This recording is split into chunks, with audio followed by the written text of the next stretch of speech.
Welcome to the Wellness on Tap podcast with your host, Dr. Debs Eastwood. Are we settled? We're sorted. We're settled. Excellent. Excellent. Let's go.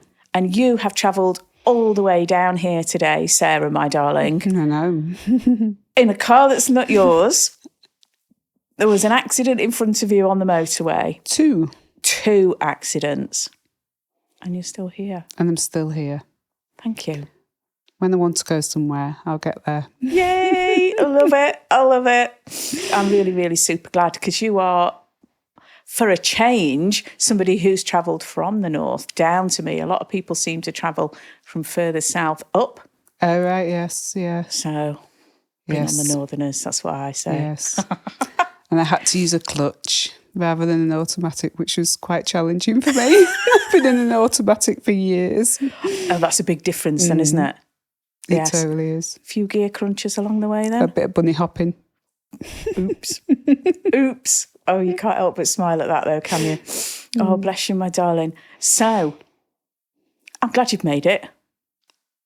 So am I. And thank you for inviting me. Oh, my pleasure. There's so many things that we're discovering. I think we will carry on discovering that we've got in common. I know. Projects, networking groups, all sorts of things that are kind of saying, you and Sarah need to be able to be talking to each other on a more frequent basis. So, I mean, perfect. Yes. Yeah, it's very interesting that we met somewhere and then we met in the HNC. Yeah. And then we were put together when Kalini interviewed us. Yes. So I love those connections. They are always divinely orchestrated. I completely agree. I completely agree. It's not a coincidence, is it? No. When things keep getting put together like that. Yeah. And I was looking at some photos the other day. Remember when Sana was here and she was over in Halifax? Yes. We were both there as well. Yes. I mean, Says it all. the universe has been trying to tell us something for a couple of years now, hasn't it? Yeah, and I think also we're both from, obviously you're a doctor and I came from a nursing background and I was in the NHS for many, many years, up until 2020. Okay. And I left on January the 1st, 2020. New Ah. Year's Day, that's when I withdrew my licence. With a hunch that I had to go. So I didn't know what was coming, Yeah. but I was in Australia at the time and I decided that morning, just on the blink, I was sat outside of the patio and I said, just got this come out. And if I don't withdraw my licence, I won't come out because I was always been asked to go back in. Can you come and help? Can you come and do this? Can you come and do that?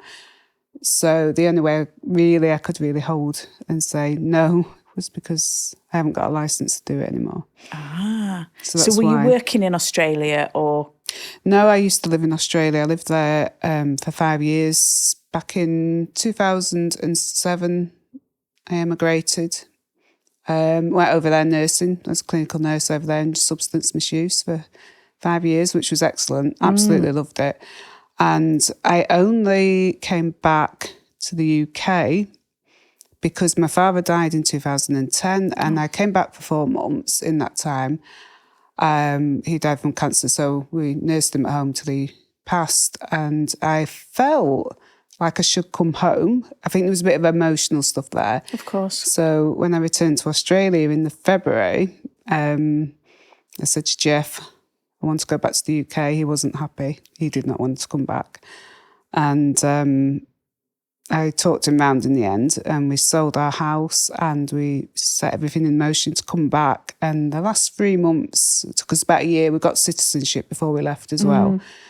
I was like, I don't know if I want to go back anymore. And he went, we're going back. We've sold everything. Yeah. Everything's gone. You've given your notice and said to give a 3 months notice. And so we came back and I think there's always a reason for it, but I also felt that we really advanced while we were over there and we slipped back when we came back. We went backwards rather than going forwards. So that was it's on reflection.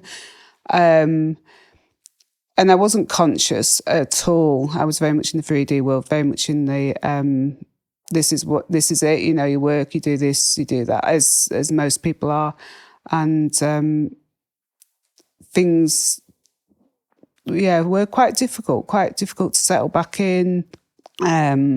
Started getting gluten intolerances when I came back. Things just weren't running right, and it set me off on probably my journey to where I'm at today, really. So I think there was a reason for me to come back to do this. Maybe it wouldn't have happened if I'd stayed there, because I was too much in my comfort zone. We were doing very well. We earned a lot of money. We had a nice house. So the struggle coming back, I think, was the catalyst for an awakening starting. How interesting. Yeah. So what part of Australia were you in? Brisbane, yeah. A nice part of beautiful. The world. It's beautiful, and I will go back one day. Yeah, definitely. Completely different lifestyle, isn't it? Yeah. So before you left to go and live in Australia, you were a nurse in the UK, working in the NHS. What sort of specialisms did you find were your favourites when you were over here? So when I first qualified, I worked in medical for about 5 years, and then I moved over because in that period of time, my daughter's father passed away from a heroin overdose. So I moved into substance misuse purely because I wanted to understand it more. But I actually found I really enjoyed it. But because I was not mental health trained, it's very difficult. Well, it was. I don't think it is so much now. It was very difficult to be able to work in that arena as a general nurse. Okay. So I went, trying to work it out. So I went back into community nursing after I had my son. I was there for about 2 years, and then we went off to Australia. So I qualified in 1999, and I worked for 8 years here before going over there. And then I got into substance misuse when I got over there. Okay. So their rules and regulations are all different, aren't they, for anything clinical? Yes. They were mainly general nurses that, general. It was very multidisciplinary, actually. Psychiatrists, psychologists, pharmacists, mental health, general, very good teams. Yeah, they're very, very different to here. Very different. And I think in nursing, that was definitely my love for work, doing that. I really got a lot out of it, and I think it's something that's definitely going to come back in the future for me. Yeah. Often when you... Not in nursing, though, but in another way. Yeah, for sure. I'm sure it will. I'm sure we will come across people that need that kind of support. Yes. Directly or indirectly. Yes, yeah. Because it's out there, isn't it? It's not something that's going away. And with today's world, I don't know any statistics, but maybe I certainly don't think it's decreasing. Let's put it that way. It's not decreasing, and it's not just what I always have thought it was, a low class, working class problem. It's actually rife in the rich and wealthy. This cocaine use and addiction use, and it's an escapism because they're not fully...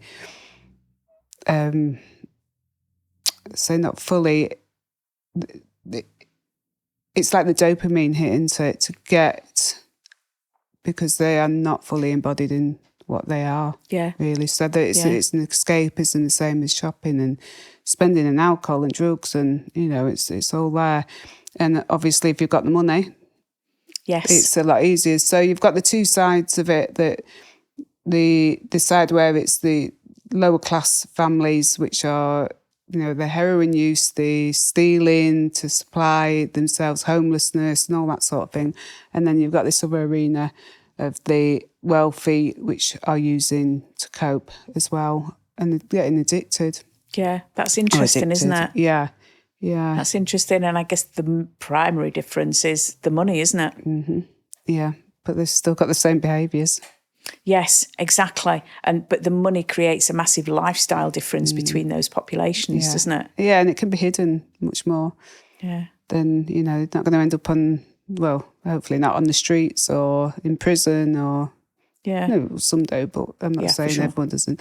So yeah, that's it's probably a dream. This is why I'm doing what I'm doing at the moment in the functional medicine, and it's not just functional medicine. It's called a Power Up program. So it involves functional medicine, genomics, and igniting the light body.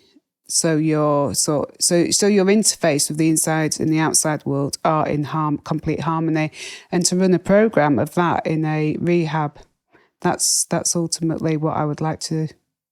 There it aim is. For. That's where all that work's going to end up. Yeah, serving the world. That's a wonderful dream, and I'm sure you're going to achieve it. I will. Absolutely, 100%. So. Tell me a bit more about functional medicine in itself. It's something I've heard of, but I don't really know much about, apart from it's much more about root cause. So, interestingly, when back in 2015, I worked in vaccine trials as a research nurse. And that was my catapult, another sort of awakening going on there. I won't go too much into that, but we can get the gist. And say whatever you like. You can say whatever you like. Okay, I'll say whatever. So I was very, very, very pro-vaccine, very pro-vaccine. I vaccinated my children. I was, those people that didn't do it were absolutely nuts. I was that side of I was completely in that. Couldn't see outside. Yeah. And I'd started a nutrition course because of my gluten intolerance. I started a nutrition course back in 2015, and something was mentioned about vaccines. Now, I was very defensive towards them at the time, which was interesting, but they dropped a seed in me. So I'm working in vaccine trials at the time. It didn't hit me till about 6-9 months later, and me and the doctor were sat outside a meeting. I don't know why we were in the meeting that day, and we started having a chat about things.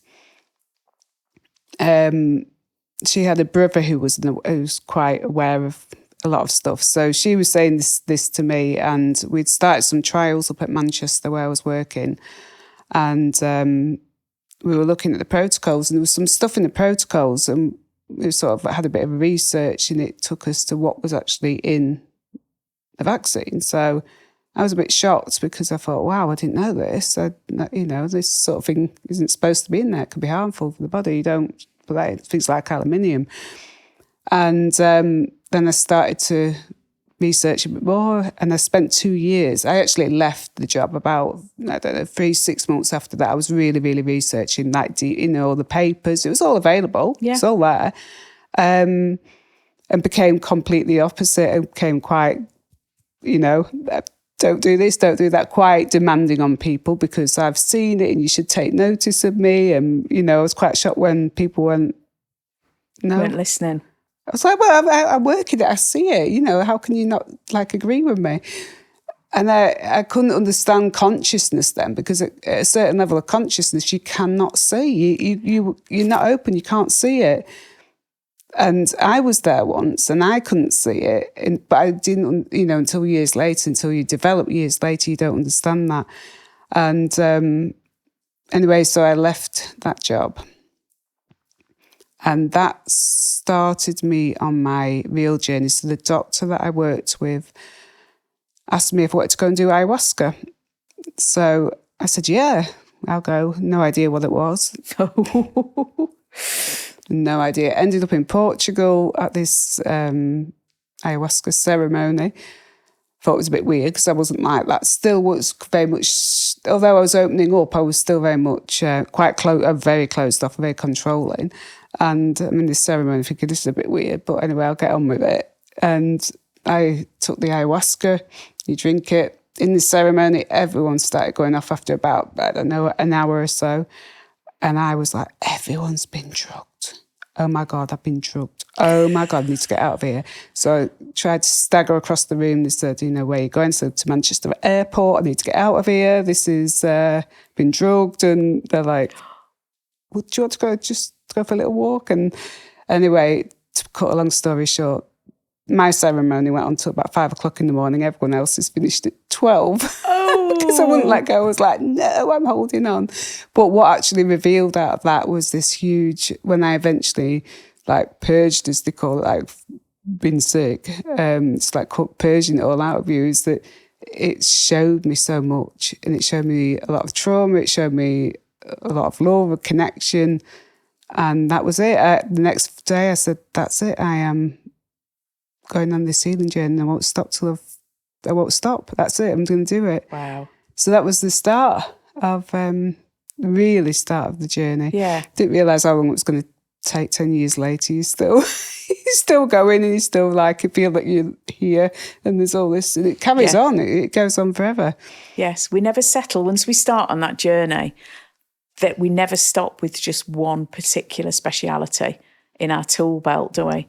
No, because like you said, there's so many other things so out many. there that are just so interesting They're and so seem interesting. so relevant. And yeah. So in going back to your original question, went off on a tangent. So I did nutrition, and then I came across functional medicine. I'm not sure how I came across it. I'd never heard of it. So I flew over to America, and I did the nurse coaching for functional medicine over there in Massachusetts. Absolutely amazing. Loved it. It opened my eyes again to another level of life.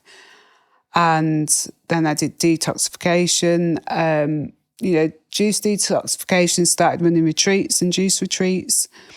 Involved on body work. I was just like a kid in a sweet shop. Like, I don't know what to do next. I want to do this. I want to do this. I want to do, because everything was opening up. And when you've been so closed off and you think this is it, you're born, you go to school, you go to uni, you get a job, you retire and you die. That's what I thought life was.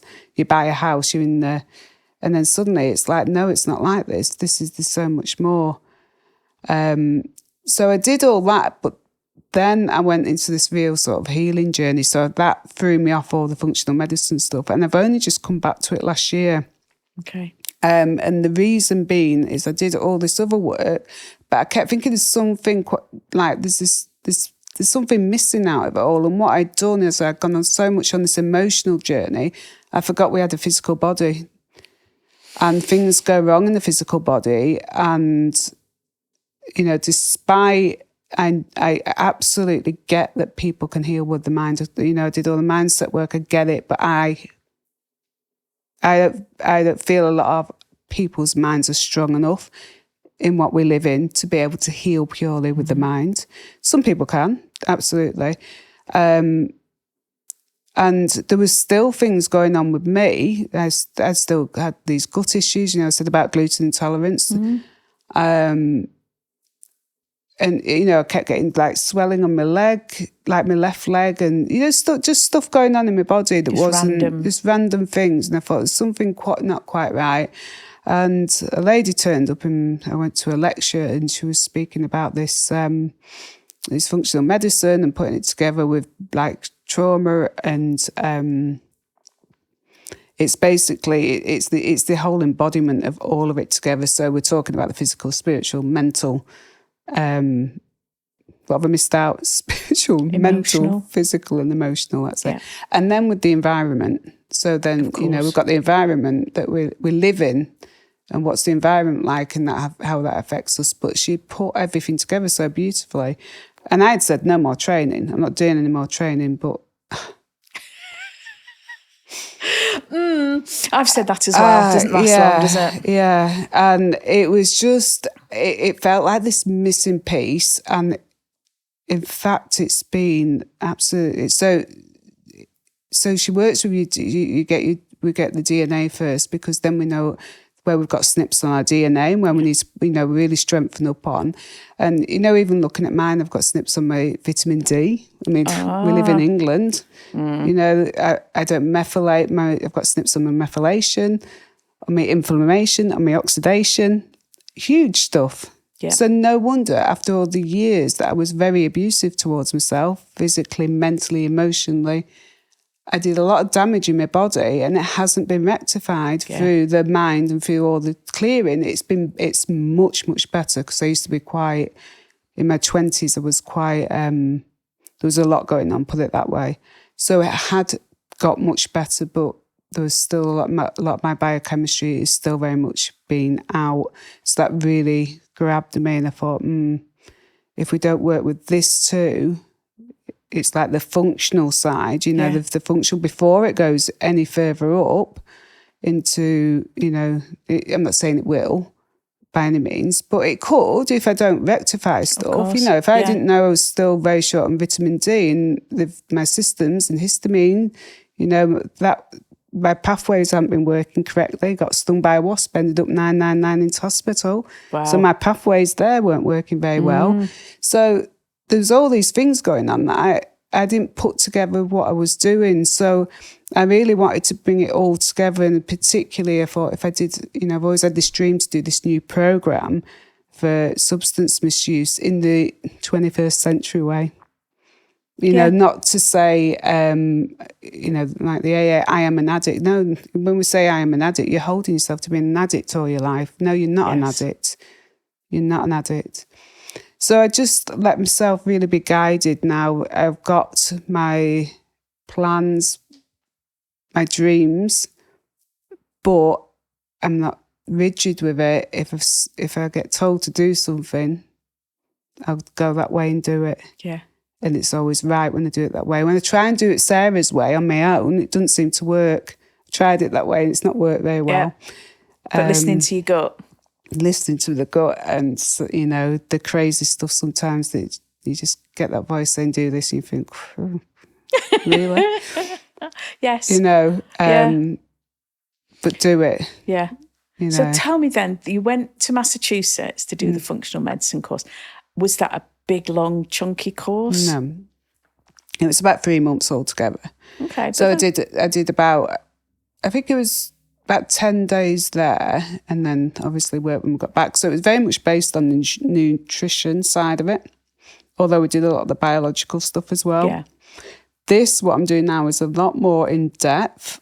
You'd love it. You'd love it. It is so, the woman who's done it, how she's put it together, blows my mind. How she's brought the trauma, the central nervous system trauma, and the biology, the biochemistry together, nutrition, environment, interface, into this understanding of the body, the mind, and the soul and the spirit and everything is absolutely incredible. And she, I don't want to say too much because, but it has been researched correctly through. It's got the scientific backing behind it, basically. Yeah. And I think that, this lady sounds like an alchemist, which is just gorgeous. But I think that is what is changing a lot of holistic practices in the 21st century, is that, to my limited knowledge, the science must have existed previously.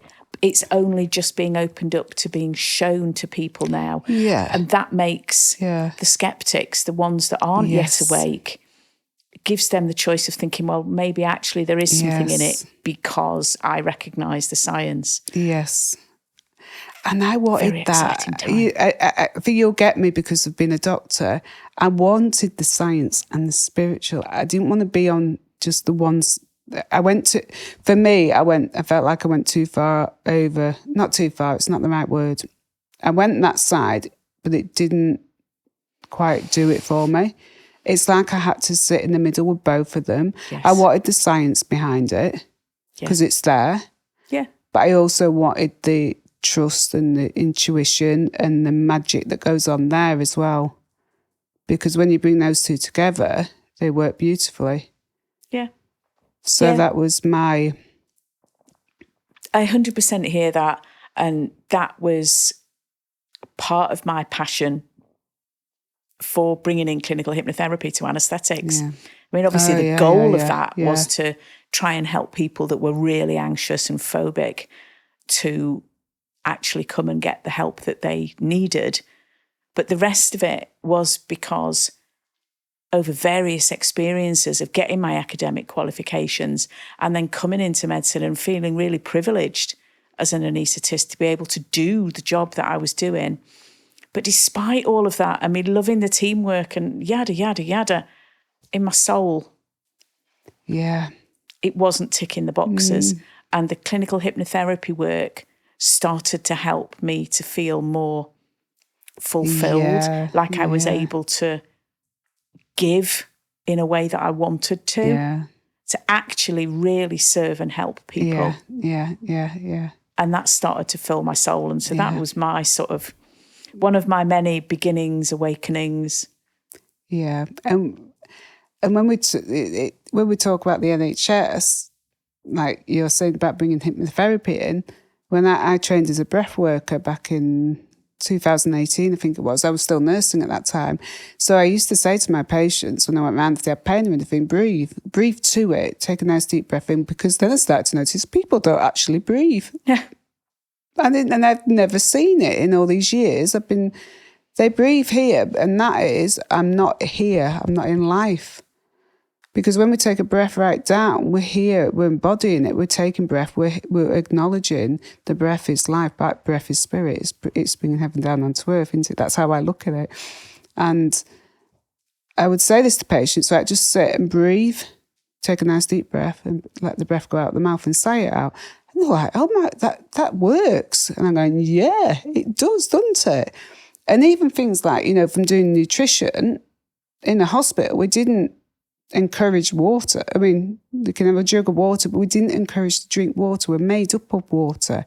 Our cells need water. They're dehydrated. And they counted tea and coffee and fluid balance when they come in with kidney issues going on. Tea and coffee and the fluid balance that dehydrate you. Now, I look back at stuff like that and I think, wow. We don't question it because we do not know, because we're so brainwashed into a system. And the quality of water. The quality of water. The water out the tap. That smells of chemicals. Yeah. Yes. And that's what we give them. And white bread sandwiches. Oh, please. Yeah. And big, thick white toast with butter and jam on. That's what I used to eat as well. Yeah. By the way. A lifesaver on a night shift or on a long weekend Night on call. shift. Thank you, the nursing staff who used to put that down in front of me. I can't deny I was, I always say, when I was nursing, I smoked 20 cigarettes a day. I ate crap because you didn't get a break. No. So you'd start at 7 o'clock in the morning. You hadn't even had a pee by 3 o'clock in the afternoon. Yeah. And you were dehydrated, you hadn't had a drink, and then suddenly you're like, wow, it's finishing time. Now I've got to sit and write my notes. That's what life was like. And then you rush back. I was a single parent at that time. And it's absolutely insane. We are so unhealthy. That system is not a health system. It is a service, and an excellent service for emergency. Yes. And for theatre and things like that. We need it absolutely 100%. But chronic health, something has to change. Yeah. Because we don't make people well, because we just put something in on top of something that's happening and suppress it down and cause more issues. Yes. Yeah. And people, all you have to do is walk out into cities and towns now and look at people and go, wow, what is going on? Yeah, we are not a healthy population, are we? No. Mentally or physically? No. And I want to, part of me just wants to get out there and go, like, shout from the rooftops, there's another way.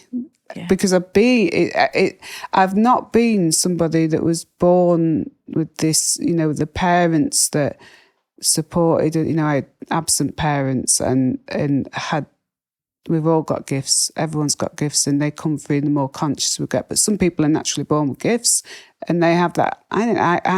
I've had to, I'm not saying nobody's had to work out, but I've had to work really, really hard to get where I'm at today, every single day. Okay. So what was little Sarah like then? She do you know what? I have very little recollection of my childhood. Very little. I don't even recall my mum till I'm 11 years old. So I've got a lot, and this is what made me curious into the work I'm doing at the moment, which leads back to it. Why have I got so much memory missing from a child? And there's certain instances I can remember, and what I also started to realise when I've been doing all this healing work, and particularly I did ayahuasca in 2020, and that brought up big trauma that my body couldn't process. And I didn't understand about the processing with trauma. Even though I was trauma informed, I'd done all this work, I didn't understand what was happening at a biochemistry level. And I've learned since that the subconscious, when trauma comes in, or shock or anything like that, or, car accident comes in, it comes into the nervous system and it can either be processed through, and we do what animals do and shake and let it all out. And, the way it would be brilliant to do it, and then we don't have anything stored. Yes. Or it goes down to the subconscious for a good reason. Because if it doesn't go down to the subconscious, it can damage our DNA. And it's kept there because the biochemistry in the body cannot process it properly to come out, and then it can cause more damage. And what I was trying to do was force stuff out and doing more damage to my physical body by doing that. And I've come across people say, well, I can help you that, recover the lost memory. And I'm wanting that, but it won't come in for good reason. So I now understand I have to get this, what's going on at a cellular level, right, and let it come up somatically and effortlessly. I can process stuff very easily myself when it comes up. I can sit with it. I don't stick to stories. I let it come through. I let the energy move through. I'm very, very, good at doing that. But I don't need to force anything. And I don't think anyone should force anything up anymore. I used to do it in breath work with people. People would be like, it's too much sometimes for people. We don't know what's going on at a deeper level. That is very, very true, isn't it? Do you sit in meditation sometimes, or do any yoga practices or things to help the release? I have, since I did the mindset work about 3 years ago, since then, I'm very disciplined in that way. I get up probably about 5:30 every morning. I always do meditation, visualization, breath work, 5 minutes. Write journals, write goals. I read The Power of Awareness, a chapter daily in our family group that we do it. And I have a set thing, and I get up early to do that. And that sets me up for the day. And I think more recently, and I'm not coming from a religious perspective here at all, because I am, but I started to realise that what was missing out for me was the connection to the Creator, the universe, God, whatever we choose to call it, that I disconnected very early on in life, and I tried to do it on my own, it wasn't working. And the more I connect back in, and what I call prayer is asking for guidance. So I always say, guide me, show me the doors that how to open these doors.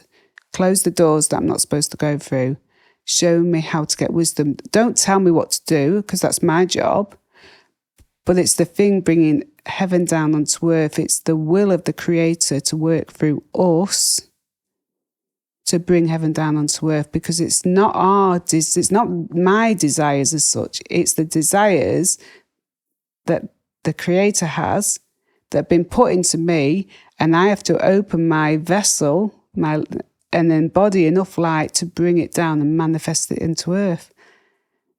And you have those rituals on a morning to help you? Well, I have them, but I go for a walk every day, and I have, I love how I go, conversations with God. People, I go, because I live out in the country, so I have a nice walk round, and I literally have a conversation. And I think, I'd be put in a mental hospital for this. Yeah, talking but to yourself. I tell you something, how quickly things changed when that started happening. How stuff started to come to me easily, life got more peaceful.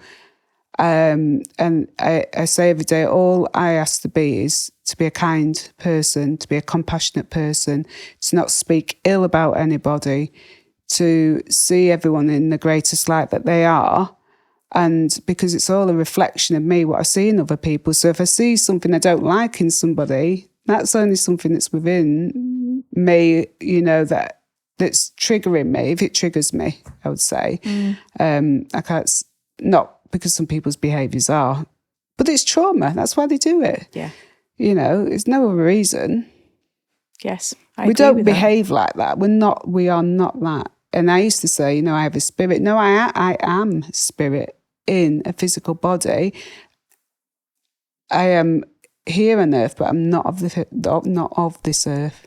That's a big switch, isn't it, for a lot of people that are still not awake. Yeah, and if I spoke like this to certain people, probably in my family, they'll think I was absolutely nuts. We've come to a place where we can just be and enjoy each other's company without this level of conversation. But you know who you can speak to about it, and you know who you can't. Absolutely. You don't do it because you don't. I'm not going to choose to make somebody uncomfortable because I'm going to push my stuff on them. If I can come for a short period just to have a nice conversation in a short time with them, I'll do that. But I won't hang around in it. Yeah. Yeah, there's no point, is there, on banging on a closed door? No, tried that. Yes. I did a lot of that in 2020. Yeah, it just doesn't work, does it? And it may well push people in the opposite direction. I think, some people are never going to wake up, and that's okay. That's a journey, isn't it? That's okay. There's no problem with that. But all of this stuff, my mind's just going now to thinking, all of this wonderful stuff that you have been working on and studying and life experiences, you said you were putting something together. In an ideal world, you want to put this package together now, this program. Yeah. To help people. Tell me more about that. So I see it, I suppose it's like in the NHS. Things, I'm not saying all of it. I think we've moved, there's places that have really moved ahead now, but the same in a rehab setting. It only takes people so far, and they get back out into the world and they revert back. Not all of them, but quite a lot do, because they can't cope. And I've had that experience from living with Danielle, my daughter's dad, Steve. We were together for 5 years. He wasn't on drugs when I met him. He was a former drug addict. And when he got responsibility and had a child, he could not cope. Too much for him. So his way of coping was he went back and started using. And he went through rehab, and he came out of rehab and he relapsed. He went in rehab, he came out of rehab. And, so that was my life for quite a long time. And eventually I said, no, that's enough. I can't, I'm finished with this sort of thing. I can't live like that. Yeah. And because they never, talk therapy doesn't do it. Sorry to anyone who does it. It does not. We're working in a different part of the brain. And everything's got to be done somatically. It's through the movement. We're an energy body, and it's energy that's blocked and trapped in the body. It needs moving out, and it's without attaching to a story of it. Now that's a skill that comes later down the line. So the protocol of this, what I'm doing, and I'm still doing it. I've not, I don't actually know it all, to be honest, how it is, because it's not been disclosed really. Yeah. But it will actually be I know the end result of it, so I will be doing. That's what I want to bring in to do that alongside. It's going to be, in person as well. Yeah. So but a way to do it outside. I've got a name for an outside side of it as well. There's I want this rehab, but I want an outside for everyone. Yeah, in nature. I don't want to exclude people. I'd like to get... Yes. It's all there. Yeah, I'm going to say there's a lot of logistics and things to work through, I'm certain sure.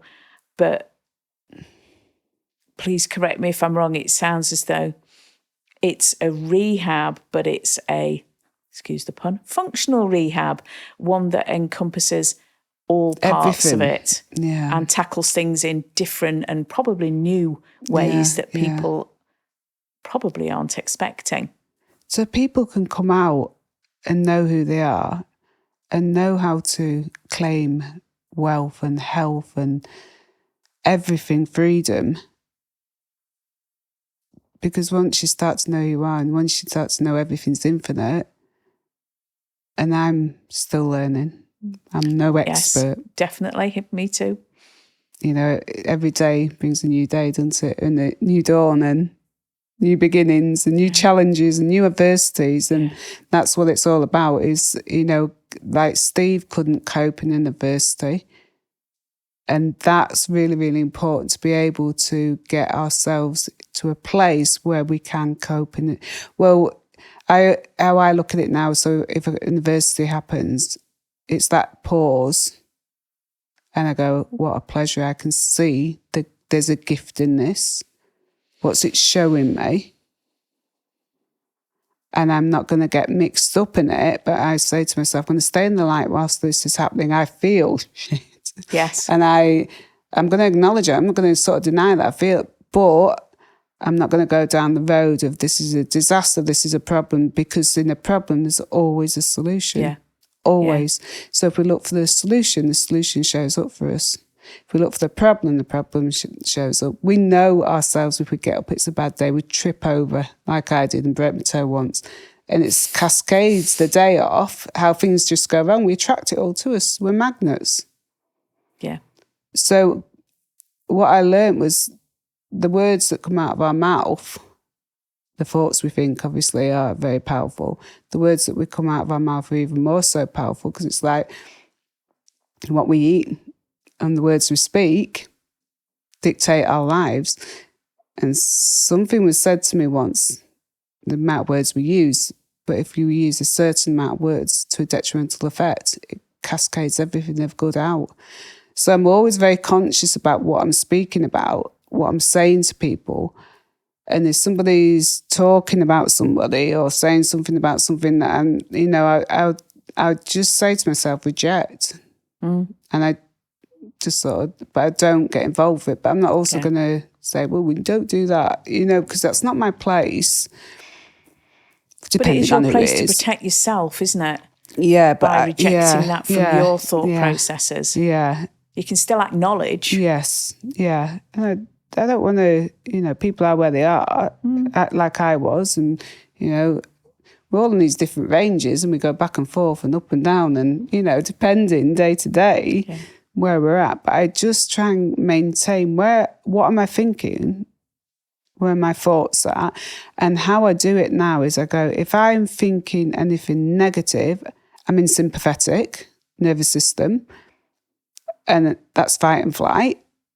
And if I'm in parasympathetic nervous system, which is rest and repair, I am in positive because I'm not going to be in the negative mindset in parasympathetic. Yeah. So as soon as I notice myself going out, I go, right, breathe, come back, change your thoughts, what's going on. So I'm constantly aware now of what's going on. I have to do it that way until it's a natural state. Because I mean, it's like that process now. But the mindset work really, really helped me doing that. Although I got charged a fortune to do it.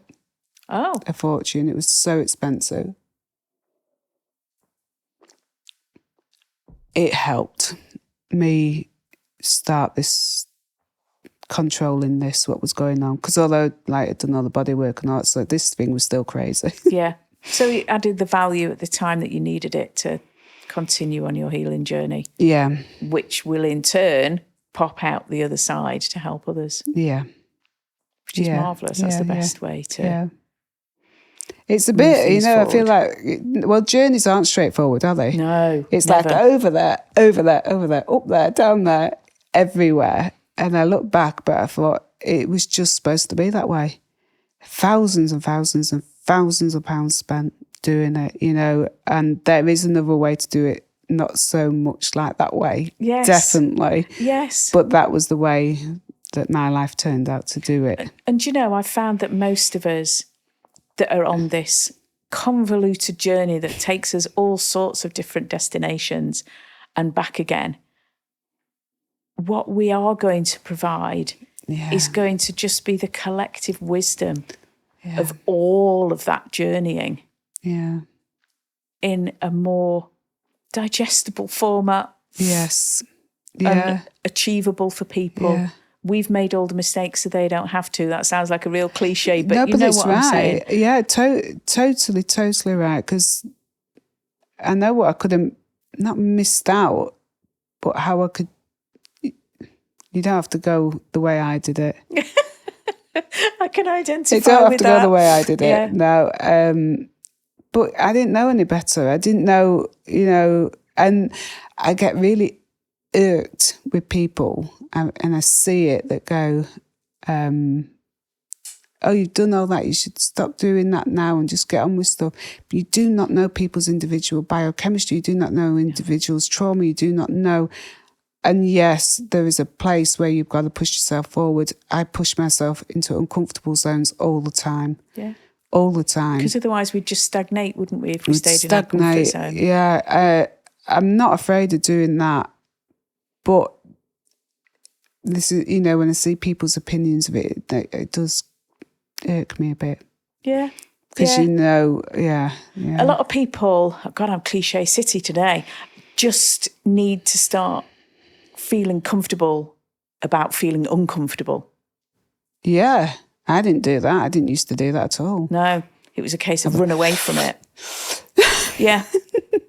2:00 in the morning, I'd wake up in the night, but when I look back and I didn't sleep, I used to take sleeping tablets. I used to take diazepam. I used to smoke 20 a day. I used to binge drink like crazy. I used to have episodes where I'd be nearly fainting, getting severe headaches. Didn't know what was going on. My body's just going, stop. Because I would not. I was just like so shut down. And anything to distract, I would do.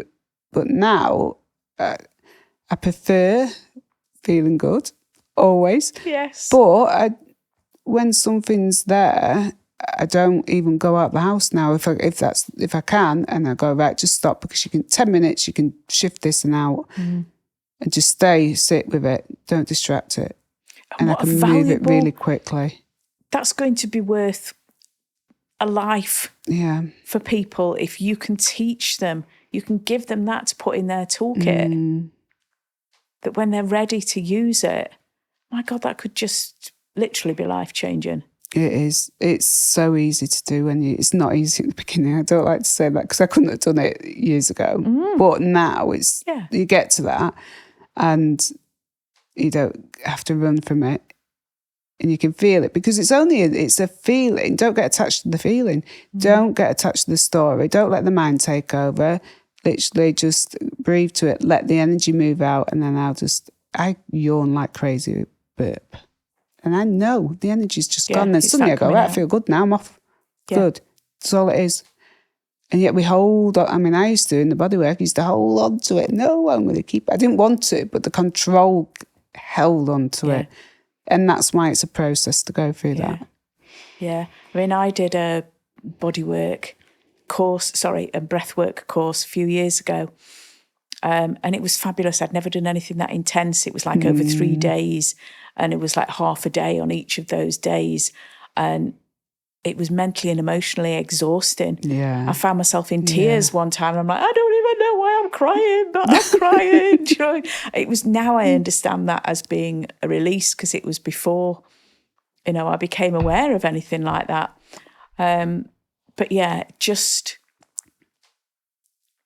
giving people those tools so that when they're ready, is a wonderful thing. There's so many, and there's so much out there, and not one size fits all. What I do won't fit many people, but it'll fit other people. Yeah. And that's why there is all these different things, because they fit different people. I try everything. Yeah.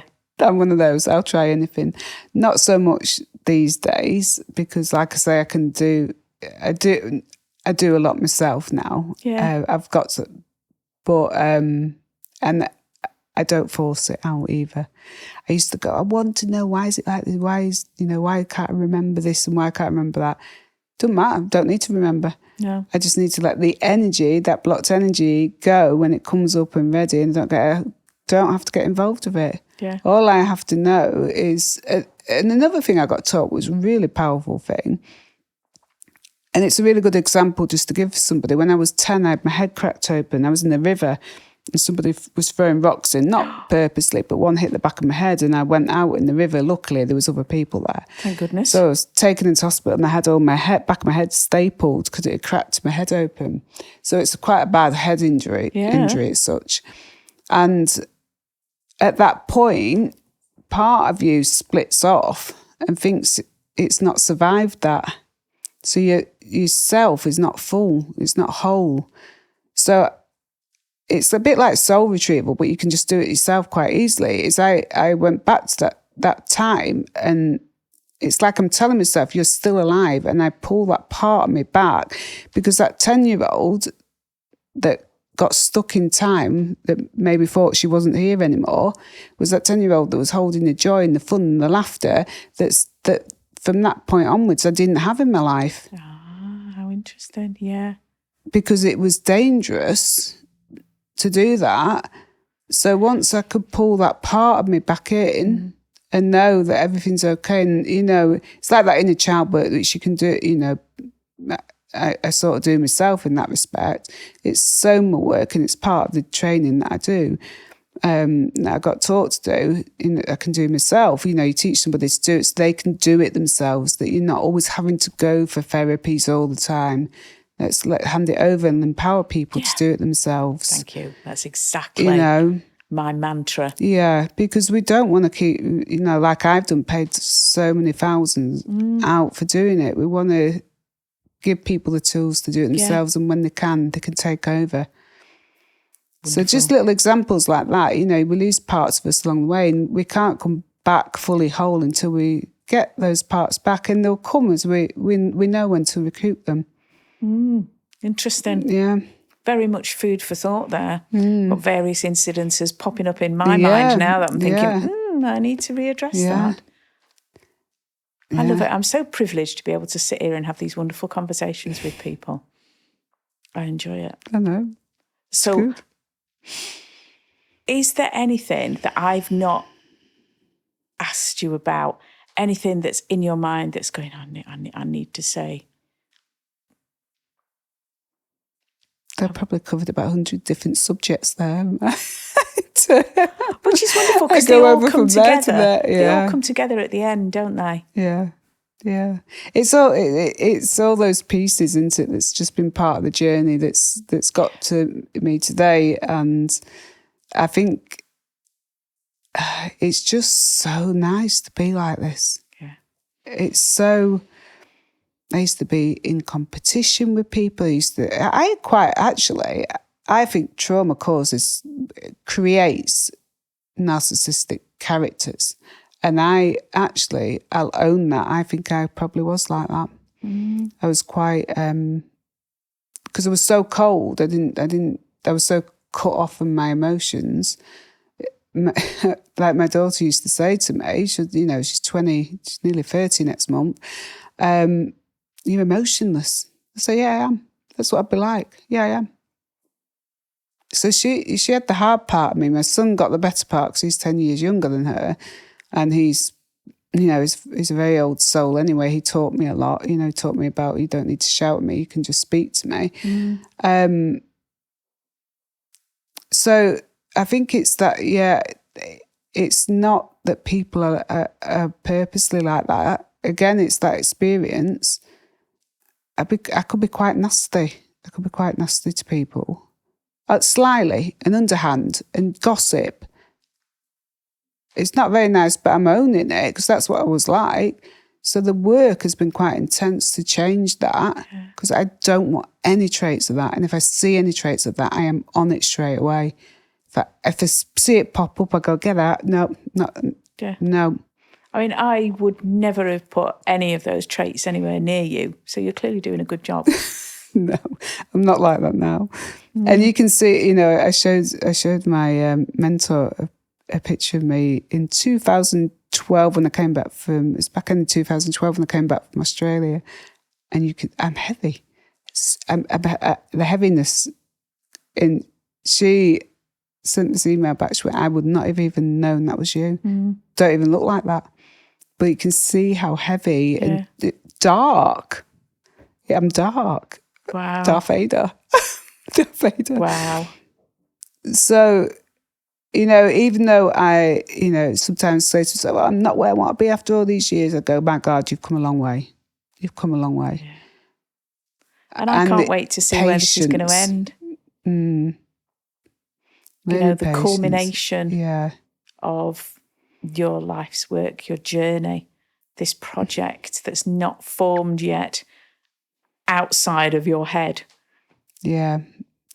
It's like you say, it's there. But I always work with goals, sort of thing, and I work with between now and 5-year goals, but I'm adaptable to change that, because if something else comes in, I'll change it like that and move in that direction if it's supposed to be that direction.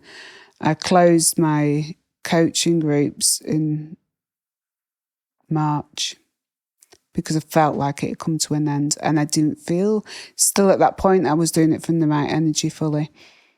And I think there's been a massive growth even since then, because that's the first time that I've brought something to a halt myself, and said that I'm finishing this. Yeah. Because time for change. Make space for what's to come. Yeah, and I do. That's what I say every day is show me how to open that door. That's wonderful. And it's it's happening. It's happening at the moment. So that's wonderful. It's really powerful. You can see all the bits that start to come together, and I love that. There you go. I'm totally divinely guided. I would say that as well. Divinely guided and protected always. Wonderful. So I want to invite you to come back at some point when this project is live, whether that be the project in your head or the joint project that we're both involved in. Yeah, because, yes, totally. I'll be there, definitely. Oh, yeah. And that's part of the journey as well. Totally. And then we can talk more about that and the possibilities of Australia looming for both of us for different reasons as well. Australia, so excited. I have a Frenchie who's 2 years old, who's he can't fly. If I didn't have her, I would be there now. But I say there's a reason why I've got her, and there's a reason why I'm here, because I wouldn't have her otherwise. Yes. So I feel like she's come into our lives because we weren't going to have another dog. She's come in our lives to keep us here for a reason at this present time. Wonderful. I don't know what that is. I'll let the universe surprise me on it. Oh, I love it. Well, thank you, my darling. You're welcome. This has been an absolute joy, a meandering, wonderful conversational journey. And we'll chat again soon. We will. Thank you.